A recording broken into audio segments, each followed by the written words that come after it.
দেবো কাঁচামরিচ, পেঁয়াজ কুচি, স্বাদ মতো লবণ, অল্প একটু হলুদের গুঁড়া, একটুখানি মরিচের গুঁড়া, অল্প একটু ধনিয়া গুঁড়া, একটুখানি জিরে বাটা আর অল্প একটু আদা বাটা দিয়ে দেবো তেল। তেলটা দেখো আমি সুন্দর করে কষলে নেব, মানে মাখায় নেব মশলার সাথে, সবগুলো একসাথে,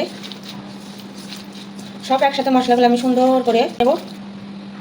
এরপর দিয়ে দেবো পোল্লা, জানি না কে কোন অঞ্চলে কি বলে, আমাদের অঞ্চলে পোল্লাই বলে। এখন সেই মশলার সাথে পোল্লাগুলো আমি সুন্দর করে একটু মাখিয়ে নেব। এখন এখানের সাথে যত সুন্দর করে আপনি মাখিয়ে নেবেন তত তরকারিটা স্বাদ ভালো লাগে। আমি অনেক সুন্দর করে একটু মাখিয়ে নেব। মাখানো হয়ে গেলে দিয়ে দেবো কাকসি মাছ। এই মাছগুলো আমি সুন্দর করে মাখিয়ে নেব। এখন কিন্তু আলতো হাতে মাখবেন, নাহলে মাছগুলো ভেঙে যাবে। আমি এখন দিয়ে দেবো পানি।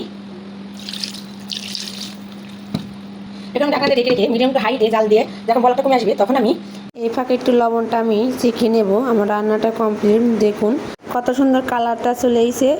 অবশ্যই বাসায় একবার হলেও ট্রাই করবেন। আর আপনার পরিবারের সবাই ভালো থাকুক, সুস্থ থাকুক। আল্লাহ হাফেজ।